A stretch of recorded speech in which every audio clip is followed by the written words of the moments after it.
मैं इस वक्त जो है प्रसिद्ध स्थान जो है खेड़ापति हनुमान जी मंदिर में बैठा हूँ, जो कि यहाँ छोला मंदिर इसको भी कहा जाता है।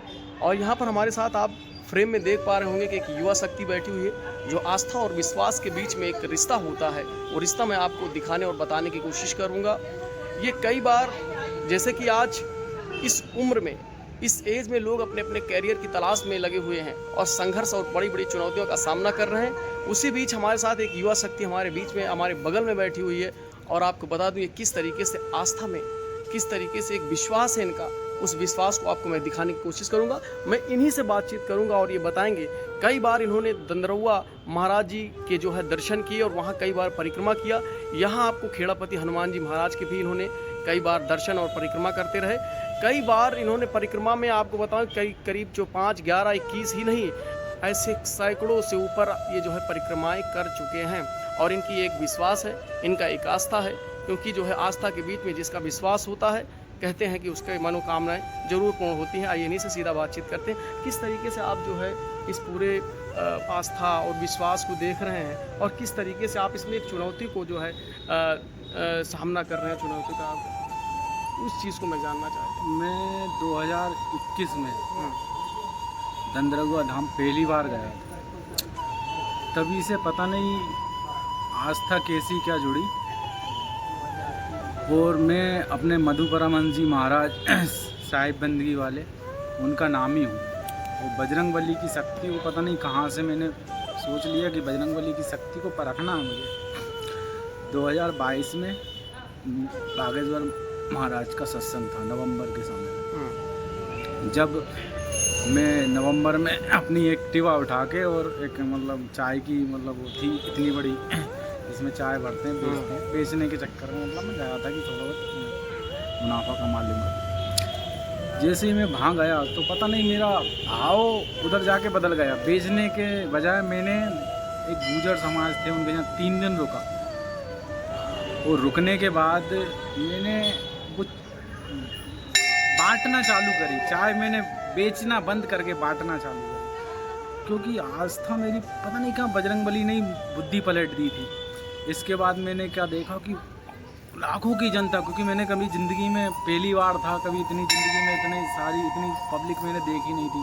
वो बड़ी बड़ी कढ़ाई और मतलब इतना सारा भोजन ट्रालियों से, मतलब नुक्ती बूंदी, और मेरे पास पूरी वीडियो रखी है बनने की। और इतनी सारी पब्लिक कैसे क्या, मतलब मैं देख के, मतलब बागेश्वर महाराज का 2022 में जब मैंने सत्संग सुना तो मैं देख के दंग रह गया। फिर उसके बाद पता नहीं मेरे मन में क्या विचार आया कि मेरे बगल में एक 80 फीट पे भी मेरा मकान है, जो मेरे पिताजी ने मेरे को मतलब विजयनगर वाला दिया, मेरे दोनों भाइयों को वो वाला मकान मतलब दे। और किस तरीके से लगातार ये परिक्रमाएं कर रहे हैं, लगातार दर्शन कर रहे हैं, कई धामों के दर्शन कर चुके हैं। और ईस्ट इनके श्री हनुमान जी महाराज हैं। और ऐसे में आज जब मैं खेड़ापति हनुमान जी महाराज के दर्शन करने के लिए ऐसे सामान्य तरीके से आता रहा, जैसे उसी तरीके में आज आया, तो आज इनसे हमारी मुलाकात हुई। इन्होंने बताया अपनी आप बीती, बहुत सारी, बहुत लंबी कहानी है, बहुत बड़ा संघर्ष रहा इसके पीछे। जब लोग अपने करियर को लेकर के डिप्रेशन में रहते हैं और चुनौतीपूर्ण सामना करते हैं, वैसे में अगर इस युवा की बात करें तो आस्था और विश्वास के इस केंद्र में किस तरीके से आगे बढ़ रहे हैं और आखिरकार ये कैसे संभव हो पा रहा है, मैं लगातार इनसे बातचीत में जानने का प्रयास कर रहा हूं। और इनका नाम है राहुल राजपूत और रोहित राजपूत, करण राजपूत, रोहित करण राजपूत इनका नाम है। और जिस तरीके से ये लगातार आस्था में आगे बढ़ते हुए नजर आ रहे हैं। आपको एक चीज़ दिखाऊं, ये देखिए एक कार्ड इन्होंने दिया है। ये कार्ड, जिस कार्ड में मैं आपको पढ़कर सुनाता हूँ कि जन्मदिन समारोह एवं न्यायालय राम मंदिर का जो है भूमि पूजन है, वो भी 29 दिसंबर को 2025 में। तो अभी इस कार्यक्रम को लेकर के इन्होंने अपनी पूरी तरीके से तैयारियां नहीं कर पाए हैं और ये कह रहे हैं कि मुझे हनुमान जी महाराज पर और भगवान पर पूरा भरोसा है कि जिस तरीके से वो कार्यक्रम पूर्ण रूप से पूरा किया जाएगा। मध्य प्रदेश एक ऐसा जो है राज्य है, ऐसा स्टेट है, जो कि अगर आस्था की बात होगी तो पूरी दुनिया में, हम तो कहें पूरी दुनिया में, भारत ही नहीं पूरी दुनिया में इसका नाम ज़रूर जुड़ता है। अब आपको बताएंगे कि किस तरीके से जो मोहन सरकार में मंत्री विश्वास सारंग हैं, वो किस तरीके से इस आस्था, इस जो है मंदिर से जुड़े हुए हैं। और इनकी मुलाकात विश्वास सारंग जी से भी हो चुकी है और उन्हें भी निमंत्रण पत्र दिया है और उनके ही जन्म दिन पर जो है ये जो है भूमि पूजन वहाँ पर करवा रहे हैं। उन्हीं के कमलों द्वारा भूमि पूजन कराना इन्होंने सुनिश्चित किया है। अब इन्हीं से जानना चाहेंगे किस तरीके से वो कार्य पूरा होगा, किस तरीके से करेंगे, आप ही बताइए। मैंने सारे काम वीर बजरंगबली पे छोड़ दिए। मैं तो ये जानता हूँ कि ईश्वर के बिना एक पत्ता भी नहीं हिल सकता। जो भी कार्य हो रहा है वो मेरे द्वारा बिल्कुल नहीं हो रहा है। कोई ना कोई शक्ति है, वीर बजरंगी बली की कहीं ना कहीं शक्ति है, वो ये सारे काम करवाएगी। मैंने दंदरवा वाले महाराज से चाहे मजाक में बोला या अपनी आस्था को रख के बोला हो कि मैं आपको प्लेन से लेके आऊँगा।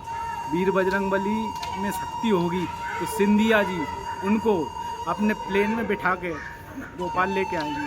ये बहुत भावुक हो रहे हैं इस बात को लेकर के। और सिंधिया जी भैया के जन्मदिन में भी आएंगे। और नरेंद्र सिंह तोमर जी जो मेरे ससुर के किसी समय में मित्र रह चुके हैं, वो भी इस कार्यक्रम में भाग लेंगे।